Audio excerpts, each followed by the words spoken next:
एक दिन एक आदमी जिसका नाम लीवेई था, उसे एक घोंघा स्नेल मिला और जल्दी से घोंघा उठाया और घर की ओर भागा। घर पहुंचकर उसने घोंघे को पानी की टंकी में रख दिया। अगले दिन जब वह उठा और दरवाजा खोला तो देखा कि मेज पर तरह तरह का पका हुआ खाना रखा था। लीवेई हैरान हो गया। वह रसोई में गया, देखा कि बर्तन अभी भी गर्म थे और आग जल रही थी, लेकिन वहां कोई नहीं था। वह और भी ज्यादा चकरा गया। फिर खाना खाकर वह खेत में काम करने चला गया। पूरा दिन काम करने के बाद जब वह लौटा और दरवाजा खोला तो देखा कि न सिर्फ खाना बना हुआ है बल्कि उसके कपड़े भी धो दिए गए हैं। अब तो वह पूरी तरह से चौंक गया। उसने पानी की टंकी में झांक कर देखा, घोंघा अब भी वही था। दूसरे दिन वह घर से खेत के लिए निकल ही रहा था कि उसे एक दरार के दूसरी तरफ पानी की टंकी से नीली रोशनी दिखाई दी। अचानक टंकी से एक औरत बाहर निकली।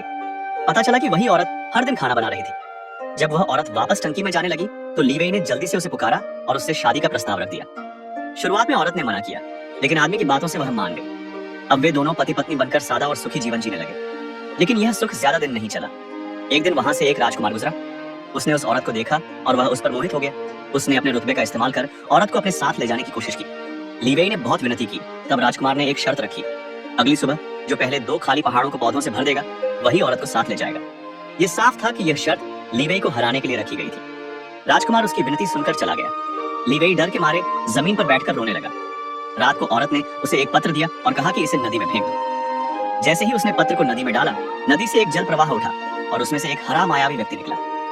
लीवेई ने उससे मदद की गुहार की। मायावी व्यक्ति ने उसे एक विशेष लौकी जैसा बर्तन दिया और कहा, इससे तुम्हारी मदद होगी। अगली सुबह प्रतियोगिता शुरू हुई। राजकुमार पहाड़ की ओर पेड़ लेकर दौड़ पड़ा। वहीं लीवेई ने अपने बर्तन से कुछ बोला और उसमें से बहुत सारे छोटे लोग निकलकर पौधे लेकर भागे। देखते ही देखते पूरा पहाड़ पौधों से भर गया। विजेता घोषित किया गया। लीवेई विजेता था, लेकिन राजकुमार ने हार मानने से इनकार कर दिया और दूसरी प्रतियोगिता की घोषणा कर दी। इस बार घुड़सवारी की प्रतियोगिता रखी गई। राजकुमार का घोड़ा मजबूत और तेज था, जबकि लीवेई का घोड़ा दुबला और कमजोर। राजकुमार हंसने लगा।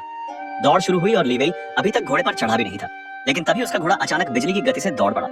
राजकुमार जितनी भी कोशिश करता वह लीवेई के घोड़े को नहीं पछाड़ पाया। राजकुमार ने एक और चाल चली।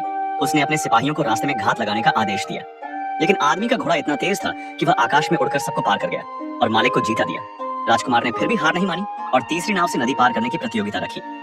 जब लीवेई राजकुमार से आगे जाने लगा तो राजकुमार ने लीवेई की नाव के आगे अपनी नाव लगा दी, लेकिन लीवेई की नाव जादुई और शक्तिशाली थी।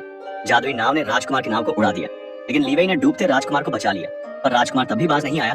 नाव के चप्पू ने राजकुमार को वापस नदी में फेंक दिया और अच्छे से उसकी धुलाई कर दी। सच्चा प्रेम, मेहनत और अच्छाई कभी हारते नहीं। जो दिल से कोशिश करता है उसकी मदद प्रकृति भी करती है। अगर आपको यह कहानी पसंद आई हो तो इसे लाइक जरूर करें। कमेंट में बताइए आपको सबसे ज्यादा कौन सा हिस्सा अच्छा लगा।